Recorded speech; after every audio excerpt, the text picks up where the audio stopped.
केसरिया से मन जोगी हुआ रे, दिल झूमे देखो मतवारा हुआ रे, केसरिया से मन जोगी हुआ। हर पल मनाओ केसरी त्योहार।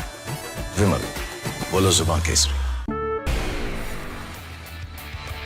नमस्कार, स्वागत है आपका रिपब्लिक भारत पर। मैं हूं आपके साथ अनामिका सिंह काली। 10 बज रहे हैं और ये वक्त है आपको खबरों के पीछे की पूरी खबर यानी पूरी पड़ताल दिखाने का।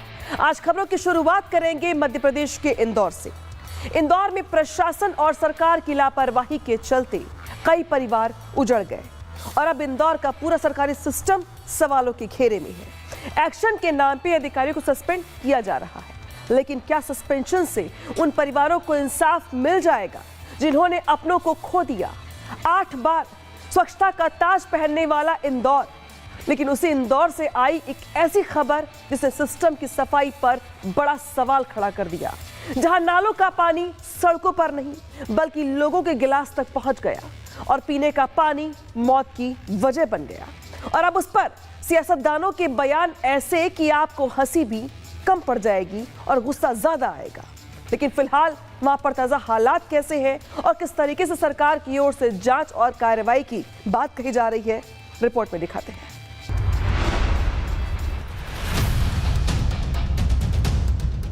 बस ये है कि यहाँ के दूषित पानी से मेरे बच्चे की जान गई है। बाहर छान के भी भरते ना, उसमें बारी बारी कीड़े दिखते हैं। तो मैं तो दवाई डाल के ही पी रहे हैं हम लोग तो। 1.5 साल से हमको गंदा पानी ना आ रहा है नलों में। मेरी माँ चली गई, ये सब पानी के चक्कर में हुआ। ये शासन प्रशासन ने कोई मदद नहीं करी मेरे साथ में। 2 घूंट पानी और 1-2 नहीं 14 परिवारों की खुशियां एकदम से उजड़ गई। जिंदगी चलाने वाला पानी जिंदगी को तबाह कर गया।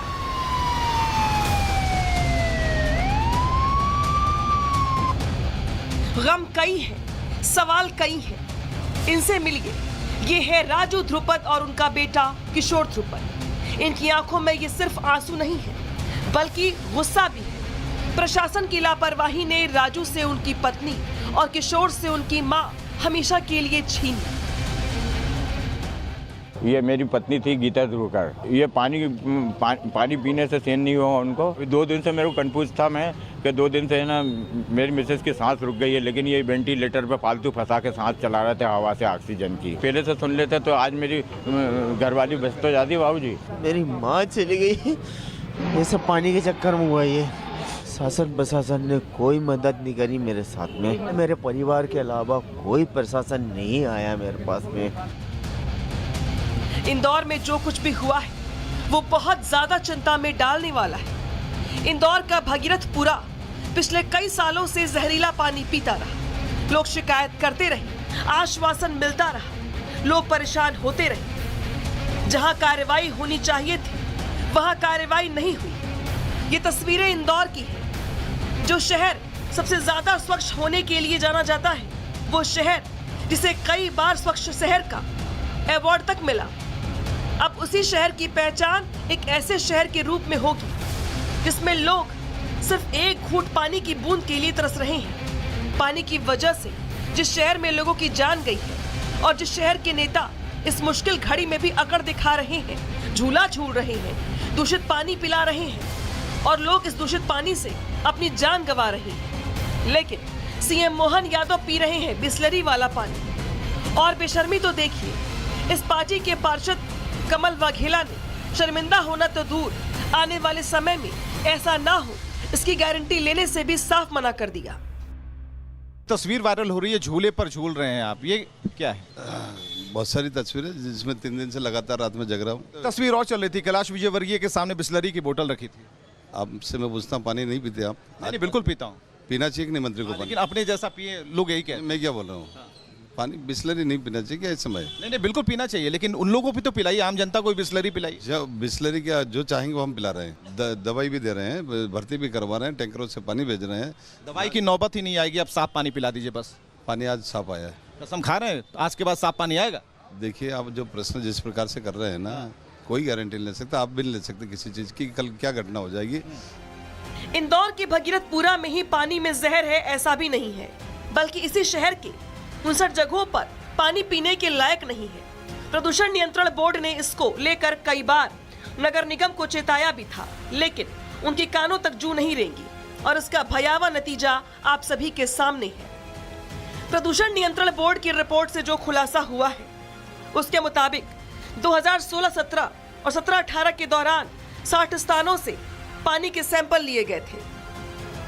2019 की जांच रिपोर्ट आई, जिसमें 60 में से 59 सैंपल फेल पाए गए।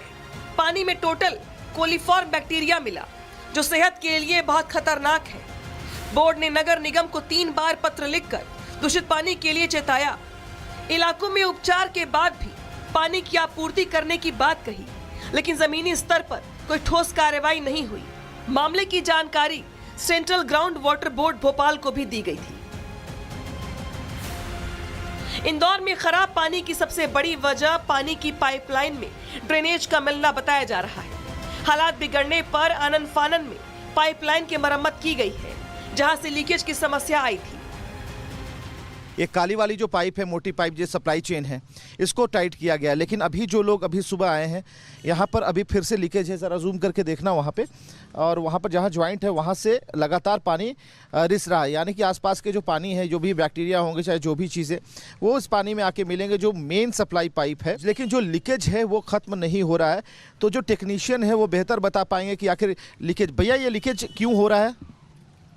तो जानते थे सर, हो जाएगा तो हो जाएगा तो ये कैसे, कब तक ठीक होगा? आज हो जाएगा ना। ड्रेनेज का लाइन डाला था, उसके अंदर उसका जेसीबी का आगे का पंजा लग गया था। अच्छा। जब से ये लीकेज था तो इसको जेसीबी किसका था? नगर निगम का? नगर निगम का जेसीबी था ना, यहाँ से तोड़ते भी वही, बनाते भी वही हैं। बनाते भी चलता रहता है। हाँ। क्या वाकई पाइपलाइन की मरम्मत करने से इस परेशानी का समाधान निकल जाएगा? क्या वाकई में ये लीकेज ही इंदौर में हुई मौतों का जिम्मेदार है? तो उसका जवाब ना है। इन मौतों के लिए जिम्मेदार है तो सिर्फ लापरवाही और भ्रष्टाचार। रिपब्लिक भारत को एक्सक्लूसिव जानकारी मिली है कि नर्मदा जल की जिस पाइपलाइन में ड्रेनेज का पानी मिल रहा था, उसे तो महीनों पहले ही बदला जाना था। इस टेंडर का प्लान 17 सितंबर को हो जाना चाहिए था। उसका 29 दिसंबर को, यानी करीब 100 दिन के बाद ऐलान किया गया। नगर निगम के अधिकारी इसे टालते रहे और नर्मदा नदी का पानी उस पाइपलाइन में जहर घोलता चला गया।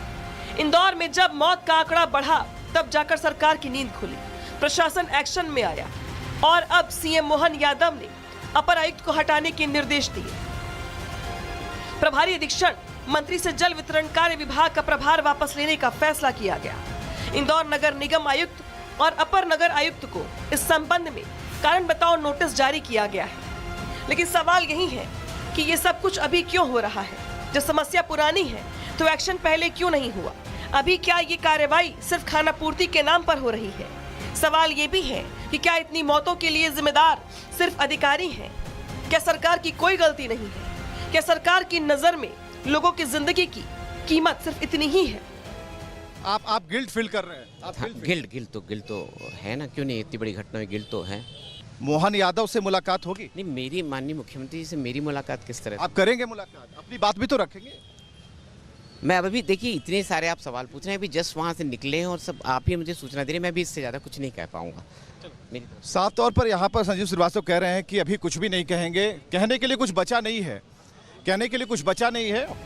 अब इस मुद्दे पर बीजेपी की नेता ही सरकार पे सवाल खड़े कर रही है। मध्य प्रदेश की पूर्व मुख्यमंत्री उमा भारती ने सीएम मोहन यादव से सवाल पूछे।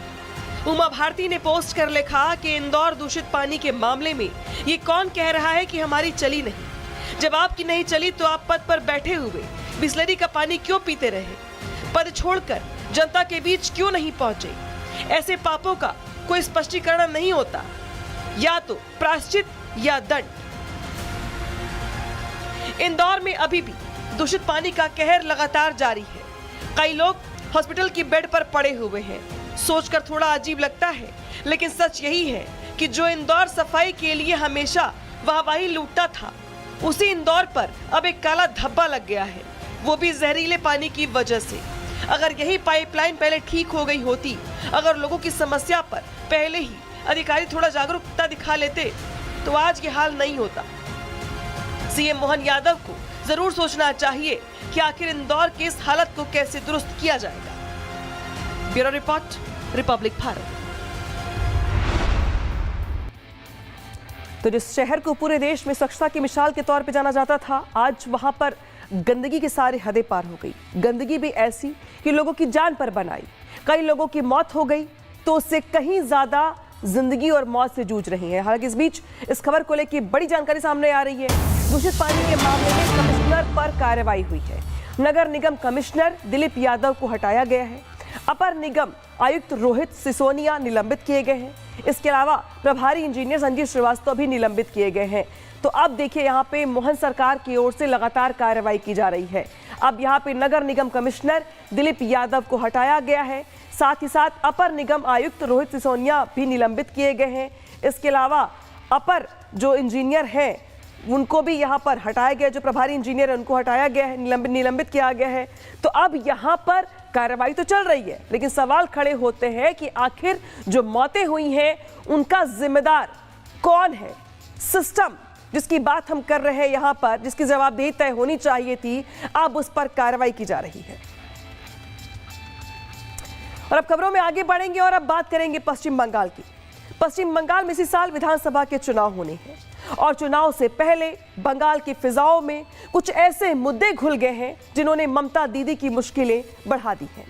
बंगाल में एसआईआर और अब घुसपैठियों का मुद्दा लगातार चुनाव में गूंज रहा है और बीजेपी ममता दीदी पर हमलावर है। बंगाल बीजेपी के नेताओं ने यहां तक दावा किया है कि बंगाल में हिंदुओं की हालत वैसी ही है जैसी बांग्लादेश में है। इसको लेकर बीजेपी ने आंकड़े भी जारी किए हैं। तो सवाल यहां पर यह है कि क्या इस बार बंगाल चुनाव में मुद्दा विकास नहीं बल्कि घुसपैठिया है। इतना ही नहीं, सवाल यह भी है कि क्या घुसपैठियों के मुद्दे पर ममता दीदी अब चौतरफा घिर गई हैं। कैसे, रिपोर्ट में दिखाते हैं।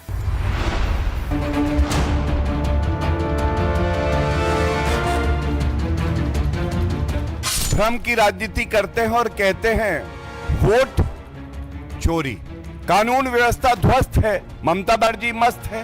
जंगल राज, महाजंगल राज, गुंडा राज कैसा होता है? बिल्कुल ममता बनर्जी जैसा होता है। बंगाल में आगामी विधानसभा चुनाव से पहले ही यहां का सियासी पारा हाई है, जहां एसआईआर और घुसपैठ का मुद्दा पूरी तरह से हावी है, जिसे लेकर बीजेपी और टीएमसी के बीच लगातार वार पलटवार का दौर जारी है। इस बीच खोई हुई जमीन फिर पाने की चाह में कांग्रेस बीजेपी के सेट एजेंडे पर बैटिंग कर रही है, जो पहले ही विपक्षी खेमे के नेतृत्व में राहुल की राह में कांटा बनी दीदी को वो डकैती पर घेर रही है, जिस पर बीजेपी ने कांग्रेस और टीएमसी पर वार किया है। राहुल गांधी लगातार भारत में चुनाव हारते हैं और उसके बाद एक शगुफा छोड़ते हैं, भ्रम की राजनीति करते हैं और कहते हैं वोट चोरी। अधीर रंजन चौधरी जी कांग्रेस के सम्मानित नेता हैं, नेता प्रतिपक्ष रहे हैं। क्या कहते हैं? वो कहते हैं पश्चिम बंगाल में ममता बनर्जी वोट चोरी नहीं करती है, वोट डकैती करती है। अच्छा, तो अगर वोट डकैती ममता बनर्जी जी करती हैं और हम तो कह ही रहे हैं जंगल राज है, तो ये इंडी अलायंस आपस में क्यों चुनाव साथ लड़ रहा था? तो वहीं घुसपैठियों पर बीजेपी ने ममता पर हमला बोलते हुए कहा कि वो रोहिंग्या से रिश्ता रखती हैं और गृह मंत्री अमित शाह को अपशब्द बोलती हैं। जिस मुख्यमंत्री ने संविधान की शपथ ली है वो धमकी देती है आदरणीय गृह मंत्री श्री अमित शाह जी को कि अगर मैं चाहूं तो भारत का गृह मंत्री पश्चिम बंगाल में घुस नहीं सकता है। जहां पे ममता बनर्जी को लगता है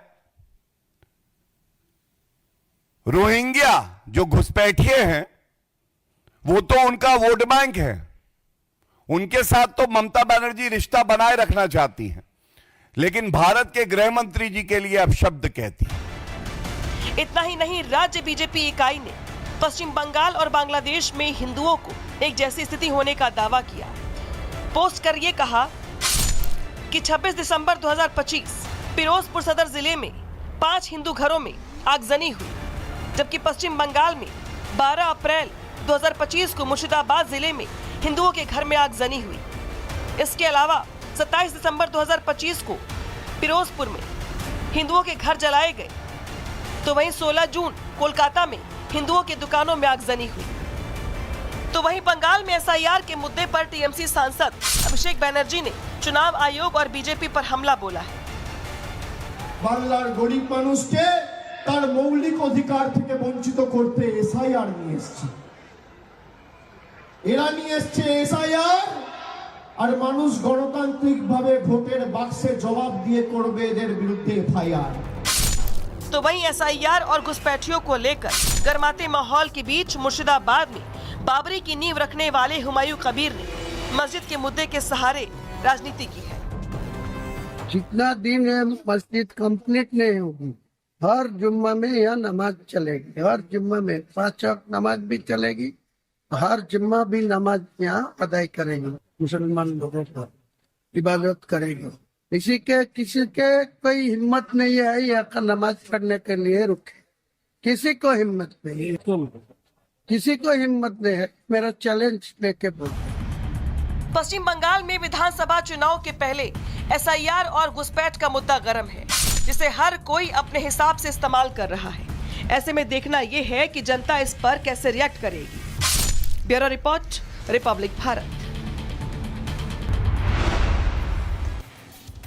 दरअसल बीते काफी महीनों से बांग्लादेश में जो कुछ चल रहा है उसको लेकर तमाम सवाल खड़े किए जा रहे हैं, और इसी वजह से इसकी तुलना करते हुए बीजेपी ने अब ममता सरकार पर जोरदार हमला बोला है। बढ़ते हैं खबरों में आगे। भारतीय मूल के जोहरान ममदानी ने न्यूयॉर्क के मेयर पद की शपथ ली, लेकिन शपथ लेते ही वो भारत को निष्पक्ष सुनवाई के बारे में लेक्चर देने लगे।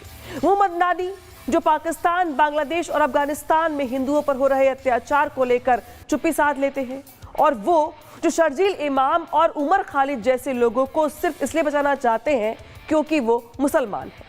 क्या यही वजह है कि दिल्ली से 11,770 किलोमीटर दूर न्यूयॉर्क से उसकी रिहाई की मांग की जा रही है?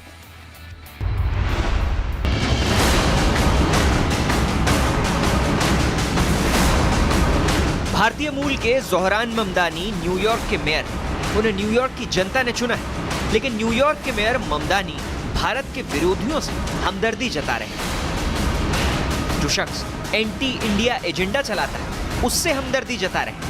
ममदानी यूएपीए के मामले में जेल में बंद उमर खालिद की वकालत करने लगे हैं। दो कुरान पर हाथ रखकर पद की शपथ लेने वाला ममदानी चाहता है कि भारत की अदालत खालिद को रिहा कर दे। ममदानी ने उमर खालिद को हाथ से लिखी चिट्ठी भी भेजी है। चिट्ठी में लिखा है, डियर उमर, मैं अक्सर तुम्हारे उन शब्दों को याद करता हूं जिनमें तुमने कड़वाहट को खुद पर हावी ना होने देने की बात कही। तुम्हारे माता पिता से मिलकर खुशी हुई, हमें तुम्हारी चिंता है। ममदानी को खालिद की चिंता है। ऐसे कई लोग ऐसे कहेंगे कि उनका निजी मामला हो सकता है, लेकिन जब कोई व्यक्ति ऐसे पद पर बैठा हो और वो ऐसी बात कहे तो सवाल तो उठेंगे ही। ममदानी ने उस मुद्दे को चुना जिसका कनेक्शन भारत में हिंसा और अराजकता वाली साजिश से है। ममदानी की चिट्ठी से इशारा साफ है कि सीएए और किसान आंदोलन को हवा देने वाला एंटी इंडिया टूल किट फिर से एक्टिव हो गया। ये टूल किट अब उमर खालिद को जेल से बाहर निकलवाना चाहता है, और यही वजह है कि दिल्ली से 11,770 किलोमीटर दूर न्यूयॉर्क से उसकी रिहाई की मांग की जा रही है। ममदानी खालिद से हमदर्दी जता रहे हैं, तो उनके अलावा अब अमेरिकी सांसद भी उमर खालिद के समर्थन में आ गए। खालिद को 8 अमेरिकी सांसदों का समर्थन मिला है। अमेरिकी सांसदों ने अंतर्राष्ट्रीय कानून के तहत सुनवाई की मांग की है। उमर खालिद के माता पिता से भी मुलाकात की है। डेमोक्रेट जिम मैकागुअन का कहना है कि उमर बिना मुकदमे के 5 साल से जेल। जिम मैकागुअन ने खालिद उमर को जमानत देने की मांग की है। इससे पहले 2023 में भी ममदानी खालिद का पक्ष ले चुके हैं। ममदानी ने न्यूयॉर्क में हाउडी डेमोक्रेसी इवेंट में एक चिट्ठी पढ़ी थी, जिसे खालिद ने गिरफ्तारी के बाद जेल से लिखा था। इस दौरान उन्होंने भारत की न्यायपालिका पर सवाल उठाए थे। I'm going to be reading a letter from Umar Khalid, who is a scholar and a former student activist at the Jawaharlal Nehru University in Delhi. who organized a campaign against lynchings and hate. He has been in jail for more than 1,000 days under the Unlawful Activities Prevention Act and has yet to face trial, though his bail application has been repeatedly denied. He has also faced an assassination attempt. So this is Umar's writings. सवाल है कि आखिर ममदानी को भारत विरोधी उमर खालिद से इतनी हमदर्दी क्यों? क्या ममदानी उमर खालिद के नाम पर भारत में ध्रुवीकरण करना चाहते हैं? क्या भारतीय मूल के ममदानी के दिलो दिमाग में कोई बड़ी साजिश चल रही है? आपको बताते हैं, जिस उमर खालिद से ममदानी इतनी हमदर्दी रख रहे हैं, आखिर वो है कौन? तो उमर खालिद दिल्ली की तिहाड़ जेल में बंद है। उमर खालिद को 2020 में गिरफ्तार किया गया था। उस पर आईपीसी और यूएपीए के तहत मुकदमे दर्ज है। उमर खालिद पर दिल्ली दंगों में शामिल होने का आरोप है, जिसमें 53 लोगों की मौत हुई थी और सैकड़ों लोग घायल हुए थे। पुलिस का आरोप है कि उमर खालिद का इरादा देश विरोधी था। उसने भड़काऊ भाषण और व्हाट्सएप ग्रुप के जरिए हिंसा फैलाई, दिल्ली में हिंसा के लिए गुप्त बैठकें की और हिंसा की योजना भी बनाई, जिसका बड़ा मकसद मोदी सरकार को अस्थिर करना था। ऐसे भारत विरोधी का समर्थन कर रहे ममदानी के ऊपर पूरे देश में सवाल खड़े हो रहे हैं। ममदानी से सवाल पूछे जा रहे हैं कि आखिर न्यूयॉर्क के मेयर भारत में दखल क्यों दे रहे हैं? जो न्यूयॉर्क के मेयर हैं, मैं उनसे आग्रह करूंगा कि वो अमेरिका में रहते हैं, अमेरिका की बात करें। भारत के आंतरिक मामले, भारत के लीगल मामलों में किसी भी प्रकार का कोई हस्तक्षेप भारत सहन नहीं करेगा। हम लोकतांत्रिक देश हैं, संविधान से चलने वाले हैं, जो बाबा साहब अम्बेडकर ने हमको दिया है, उस संविधान के अनुसार यहाँ पर काम होगा। आपकी चिट्ठियों से या आपके दबाव से या आपके नैरेटिव बिल्डिंग से देश में किसी भी प्रकार का काम नहीं होगा। ममदानी जी कहते तो भारतीय मूल का है ये, लेकिन कैसा मूल है इनका, ये इनके फर्स्ट स्टेटमेंट से पता लग रहा है। अरे भारत की न्याय व्यवस्था इतनी सुदृढ़ है, भारत की डेमोक्रेसी इतनी ज़बरदस्त है कि इसका कंपैरिजन मुझे लगता है अमेरिका भी नहीं कर पाएगा। ये इसीलिए इसको डेमोक्रेसी की मदर कहा जाता है। शरजील इमाम और ये जो उमर खालिद और इस तरह के जो आतंकी मानसिकता के जो लोग हैं, उनको क्या सिर्फ इसलिए बचाना चाहते हो कि ये मुसलमान है? भारतीय मूल का होने के बावजूद ममदानी भारत की न्याय व्यवस्था में दखल की कोशिश कर रहे हैं, देश विरोधियों का साथ दे रहे हैं।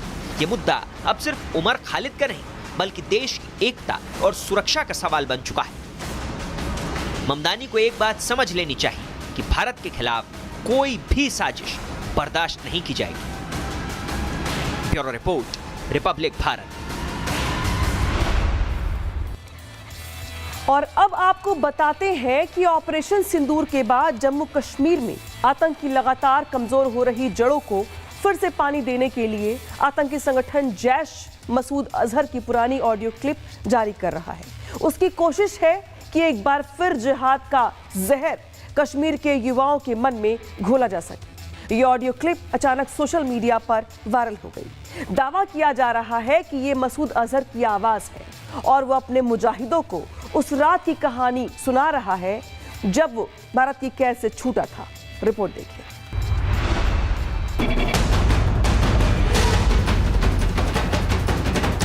मुझे कहने लगे जिहाद कश्मीर खत्म हो जाएगा कि नहीं, मैंने कहा इंशाअल्लाह 50 साल भी खत्म नहीं होगा।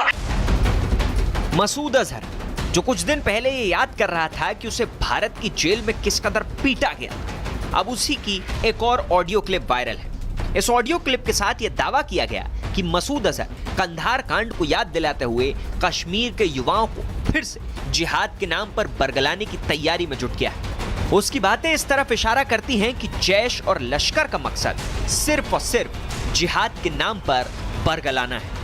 दिल्ली के चंद ऑफिसर मिलने के लिए आए, मुझे आकर टटोलने लगे कि इसका जज्बा बाकी है, ये खत्म हो गया, गैरत का नारा बाकी है, ये खत्म हो गया। मुझे कहने लगे जिहाद कश्मीर खत्म हो जाएगा कि नहीं, मैंने कहा इंशाअल्लाह 50 साल भी खत्म नहीं होगा। कहने लगा क्यों, मैंने कहा हमारी माएं हर दिन अपने बच्चों को जिहाद की लोरी सुनाती हैं, हमारे पास कुरान मौजूद है, तुम दीवारों से जिहाद मिटा दो, कुरान की आयतों से तो नहीं मिटा सकोगे, कॉन्फ्लिक्ट तोड़ दोगे, मगर कुरान की आयतें तो तरावी में पढ़ी जाएंगी, सुबह शाम पढ़ी जाएंगी, नमाजों में पढ़ी जाएंगी। कहता है क्या कुरान में जिहाद है? मैंने कहा कुरान की 450 आयतों में जिहाद है और हर मुसलमान पढ़ता है, समझता है। सुना आपने, मसूद अजहर कह रहा है कि कुरान में जिहाद है, हर मुसलमान इसे पढ़ता है और समझता है। यही भड़काऊ तकरीरें, जिहाद के नाम पर बरगलाना, इसी से इन जैसे आतंकियों की रोजी रोटी चलती है। इनका काम सिर्फ लोगों के दिमाग में जहर भरना है। लेकिन ऑपरेशन सिंदूर के बाद से घाटी में लगातार जारी सेना के एक्शन से आतंकी संगठनों की कमर टूट गई, फंडिंग पर कैंची चली है, आतंकी मारे जा रहे हैं और लगातार प्रहार जारी है। ऐसे में मसूद अजहर को वो टट्टू मिलने भी मुश्किल होते जा रहे हैं जो उसके एक इशारे पर जान देने को तैयार होते थे। मुजाहिद वाला राग उनके कानों में फूंक कर मसूद अजहर उन्हें मानव बम बना देता था। लेकिन अब वही लोग मसूद अजहर जैसों के लिए हथियार तक नहीं उठा रहे। इसी वजह से जैश मसूद अजहर के किस्से कहानियां सुनाकर युवाओं को भड़काने की नापाक कोशिश में जुट गया। मसूद अजहर के इस ऑडियो में वो ये दावा करता नजर आया कि वो अपनी शर्तों पर भारत की जेल से छूटा था। मुझे आके कहते हैं मौलाना कहीं जाना है, मैंने कहा जरा आराम करो, वुजू भी करने दो। वुजू किया, साथियों से मुलाकातें की, खुद अपने तैयारे से बिठा के लाए, बोर्डिंग कार्ड नहीं दिया, कोई वीजा नहीं था, कोई पासपोर्ट नहीं था, कोई इमिग्रेशन नहीं था, खुदा की कसम तलाशी भी नहीं थी। भले ही जैश ने ये ऑडियो मसूद अजहर की बहादुरी दिखाने के लिए जारी किया गया, लेकिन मसूद की आवाज और लहजे में खौफ साफ नजर आया। कुछ दिन पहले भी ऐसी ही एक ऑडियो क्लिप सामने आई थी जिसमें वो पिटाई के उस डोज को याद कर रहा था जो भारत ने उसे जेल में दिया था। शायद ये उसी का डैमेज कंट्रोल था, ताकि घाटी में युवाओं के बीच 2-4 पैसे की इज्जत तो बची रहे, लेकिन खौफ ऐसी चीज है जो रह रह कर सामने आ ही जाता है। शेर बनने की कोशिश में लगे मसूद के मुंह से वही निकला जो सच था। वो डर था जो उसे भूलने नहीं देता कि भारत उसकी कब्र खोदने के कितने करीब था। लेकिन भारत के लिए अपने दुश्मनों की जान लेने से ज्यादा जरूरी है अपने लोगों की जान बचाना। उस दिन भी भारत सरकार ने वही फैसला लिया था जिससे लोगों की जान बचती। मसूद अजहर को कंधार हाईजैक के बदले में छुड़ाया गया था। एयर इंडिया की फ्लाइट IC-814 जो नेपाल के काठमांडू से दिल्ली के लिए उड़ी थी, उसे कुछ आतंकियों ने हाईजैक कर लिया। जैश से जुड़े उन आतंकियों ने बंदूक के दम पर प्लेन को पाकिस्तान की तरफ मोड़ा और फिर दुबई होते हुए अफगानिस्तान के कंधार में ले जाकर खड़ा कर दिया था। आतंकियों ने जब उस प्लेन को अगवा किया तो उसमें 176 यात्री सवार थे जिनके सिर पर हर वक्त बंदूकें तनी थी, और उन 176 मासूम लोगों के बदले आतंकियों ने मांगी थी मोस्ट वांटेड आतंकी मसूद अजहर की रिहाई। उसके अलावा 35 और आतंकवादियों को रिहा करने की मांग की गई थी, साथ ही मोटी रकम भी मांगी थी। उस वक्त भारत की प्राथमिकता उन 176 लोगों की जान बचाना था जो आतंकियों के टारगेट पर थे। भारत ने उस वक्त वही किया था जो कोई भी लोकतांत्रिक देश करता। भारत ने उन 176 लोगों की जान बचाने के लिए मसूद अजहर को छोड़ा था। लेकिन मसूद इसे अपनी कामयाबी मानता है। वो इसे जिहाद की जीत बताता रहा तब तक जब तक भारत ने ऑपरेशन सिंदूर के दौरान उसके घर में घुसकर उसके पूरे खानदान को हिला नहीं डाला। 23 मई की रात को जैश के मुख्यालय में जो हमला हुआ उसमें मसूद अजहर तो बच गया, लेकिन उसके कई अपनों का खून बहा था। यही उसे रह रह कर याद आता है। कचोटती है ये बात उसे कि कैसे भारत ने उसके सबसे सुरक्षित ठिकाने को नेस्तनाबूद कर दिया था। आज तक वो वापस नहीं बन पाया। घाटी से उसकी पकड़ पूरी तरह खत्म हो गई। इसी वजह से वो और उसका संगठन जैश ए मोहम्मद फिर एक बार जिहाद की आग भड़काने में लगा हुआ है। लेकिन वो शायद ये भूल गया है कि अब उसका पाला न्यू इंडिया से पड़ा है, जिसके अपने न्यू नॉर्मल है। और आज का ये नया भारत किसी भी कीमत पर आतंकियों से समझौता नहीं करता, बल्कि अगर कोई आतंकी डील करने के लिए हाथ आगे बढ़ाए तो उसका हाथ पल भर में कटकर अलग हो जाता है। Bureau report, Republic Bharat. उधर जम्मू कश्मीर के कठुआ बॉर्डर पर आत्मघाती हमले के खिलाफ मॉक ड्रिल की गई है। पुलिस और NSG को बॉर्डर पे हर हालात से निपटने की ट्रेनिंग दी जाती है। कैसे, दिखाते हैं आपको बॉर्डर पर आत्मघाती हमलों के खिलाफ हमारी खास तैयारी।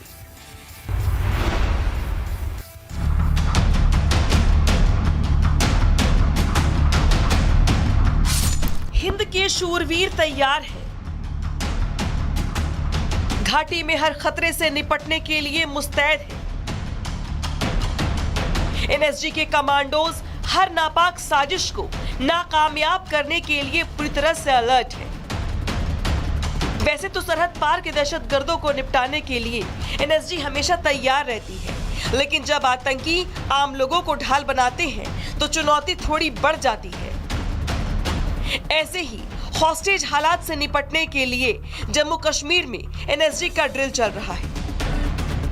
फिदायीन हमले को अंजाम देने के लिए आतंकी मासूमों को ढाल बनाते हैं। स्कूल या घरों में लोगों को बंधक बनाया जा सकता है और ऐसे हालात में बेहद जरूरी हो जाता है कि पूरी टीम एक साथ मिलकर काम करे, संवाद मजबूत हो, निर्देश साफ और पलक झपकते ही सटीकता के साथ कार्रवाई। जम्मू कश्मीर के कठुआ बॉर्डर पुलिस स्टेशन पर ऐसे ही हालात से निपटने की तैयारी की गई। एनएसजी की एक टुकड़ी आधुनिक हथियार और एडवांस टेक्निकल सिस्टम के साथ पहुंची। चंद सेकंड में एनएसजी के जवान उस एरिया में फैल गए जिसे फिदायीन हमलों में बंधक बनाया गया था। हालांकि ये एक ड्रिल था, लेकिन एनएसजी की मुस्तैदी वैसी ही थी जैसी ग्राउंड जीरो पर होती है। पर आप देखेंगे ये वो बिल्डिंग है जहां पर आपको दिखेगा कि दो आतंकी, ये सिचुएशन है कि दो आतंकियों ने दो लोगों को यहां पर बंदी बनाया हुआ है।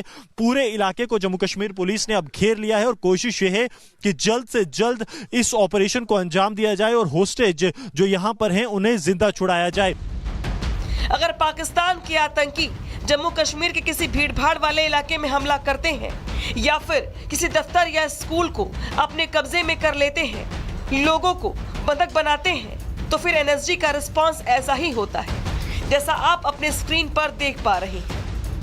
तस्वीरें जो हैं वो आप रिपब्लिक मीडिया नेटवर्क पर देख रहे हैं कि किस तरह बड़ा ऑपरेशन यहां पर एनएसजी का लगातार जारी और कमांडोज को इंडक्ट किया जा रहा है ताकि जल्द से जल्द इन आतंकियों को मार गिराया जाए। ये आतंकी जो हैं ये घुसपैठ कर भारतीय सरजमी पर आए, उसके बाद एक होस्टेज सिचुएशन जो है वो यहां पर बनी, जिसको अब निष्क्रिय करने के लिए एनएसजी के जो कमांडोज हैं वो यहां पर पहुंच गए हैं। उसके साथ साथ आप देखिए स्पेशल ऑपरेशन ग्रुप एनएसजी के, और इसके साथ एक और हमला आतंकियों की तरफ से जो है वो ग्रेनेड यहां पर लॉब किया गया, जिसके बाद एनएसजी जो है वो हरकत में आई। जम्मू कश्मीर पुलिस के एसओजी के कमांडोज जो हैं वो इनके साथ यहां पर मौजूद हैं। तो आप देखिए किस तरह से कोऑर्डिनेशन के साथ जो है ऑपरेशंस को अंजाम दिया जा रहा है। कठुआ बॉर्डर पुलिस स्टेशन में भले ही एनएसजी का ड्रिल चल रहा है, लेकिन जवानों की तत्परता और तैयारी वैसी ही है जैसे असल हॉस्टेज सिचुएशन में होती है। ट्रिगर पर उंगली, दुश्मन की तरफ बंदूक की नोक, एक कमांड और दुश्मन खत्म। आप देखेंगे तो K9 स्क्वाड जो कि नेशनल सिक्योरिटी गार्ड का एक अहम हिस्सा है वो यहाँ पर मौजूद, डॉग स्क्वाड, और उसके साथ साथ आप देखिए एनएसजी के जम्मू कश्मीर पुलिस के स्पेशल ऑपरेशंस ग्रुप के जवान। ये जॉइंट ऑपरेशंस यहाँ पर मॉक ड्रिल्स जारी हैं। एनएसजी के जवान और स्पेशल ऑपरेशंस ग्रुप दोनों ही पूरे इलाके को घेर कर, आप देखिए वहाँ पर जो है एक ग्रेनेड यहाँ पर लॉब किया है और यहाँ से जो है मूव किया है। सिक्योरिटी फोर्सेस लगातार इस पूरे इलाके पर नज़र बनाए हुए हैं कि अगर किसी भी तरह की जो है अप्रिय घटना होती है तो उस पर रिस्पांस किस तरह से कैलिब्रेटेड और जॉइंट रिस्पांस कैसा रहे, वो तस्वीरें आपको यहाँ पर रिपब्लिक मीडिया नेटवर्क पर हम लगातार दिखा रहे हैं। दरअसल सर्दियों के आते ही पाकिस्तान अपनी नापाक हरकतों को अंजाम देने की कोशिश में जुट जाता है। बर्फ को ढाल बनाकर घुसपैठ की कोशिश शुरू हो जाती है। आतंकी संगठन जिन आतंकियों को फिदायीन हमले के लिए पूरे साल तैयार करते हैं, पाकिस्तानी सेना और आईएसआई उन्हें हथियार देती है और फिदायीन हमले के लिए भारत में दाखिल करने में मदद करती है।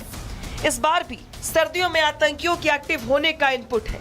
जानकारी के मुताबिक 30 पाकिस्तानी आतंकी जम्मू कश्मीर में घुस चुके हैं और इन्हीं से निपटने के लिए एनएसजी के कमांडोज अपनी तैयारी का रिहर्सल कर रही हैं। एरिया को सैनिटाइज करना भी नेशनल सिक्योरिटी गार्ड की जिम्मेवारी है और उसके लिए आप देखेंगे तो एनएसजी की जो खास टीम्स हैं, जो बॉम्ब डिस्पोजल स्क्वाड रहता है वो यहाँ पर आ रहा है। बीडीएस स्क्वाड आप इनके हाथ में देखेंगे तो इक्विपमेंट्स हैं, हेलमेट्स हैं, ताकि किसी भी तरह का जो एक्सप्लोजिव अंदर है उसे डेटोनेट किया जा सके।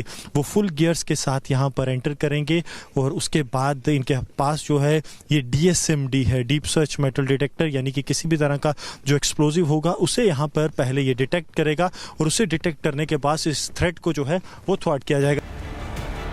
जाहिर है तैयारी पूरी है। मतलब अगर पाकिस्तान किसी भी नापाक हरकत को अंजाम देने की कोशिश करेगा तो एनएसजी के ये कमांडोज दहशतगर्दों पर मौत बनकर बरसेंगे। Bureau report, Republic Bharat.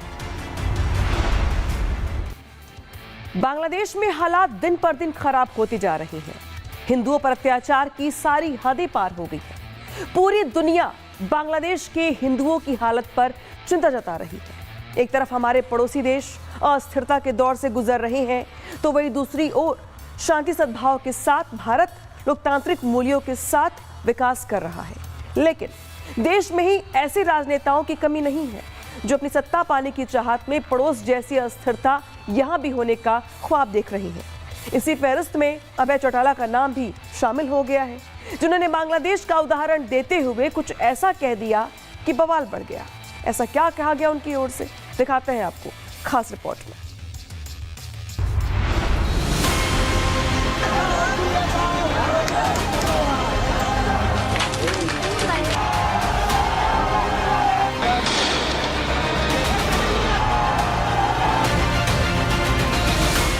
Bangladesh में शेख हसीना के तख्ता पलट के बाद से हालात बेकाबू हैं। बीते 1.5 साल में देश में अस्थिरता का माहौल है। पूरे देश में अराजकता का दौर है, जहां अल्पसंख्यक हिंदू समेत कई राजनीतिक नेताओं को निशाना बनाए जाने की डरावनी तस्वीरें दुनिया लगातार देख रही है। वहीं अगले महीने की 12 तारीख को बांग्लादेश के भविष्य के लिहाज से सबसे अहम संसदीय चुनाव होने वाले हैं, जिस पर भारत समेत सभी की निगाहें टिकी हुई हैं। इस बीच बांग्लादेश के पूर्व पीएम खालिदा जिया के निधन पर भारत की तरफ से विदेश मंत्री एस जयशंकर पहुंचे थे, जिस पर आज उन्होंने बातचीत की। आईआईटी मद्रास के एक कार्यक्रम में डॉक्टर एस जयशंकर ने बांग्लादेश में सफल चुनाव की शुभकामनाएं देते हुए क्षेत्र में फिलहाल हालात सामान्य होने की कामना की। और यहाँ रुक रहे हैं ब्रेक के लिए। ब्रेक के बाद भी खबरें लगातार जारी हैं, कहीं मत जाइएगा, देखते रहिए Republic Bharat. In association with केसरिया से मन जोगी हुआ रे, दिल झूमे देखो मतवारा हुआ रे, केसरिया से मन जोगी हुआ। हर पल मनाओ केसरी त्योहार। विमल, बोलो जुबान केसरी।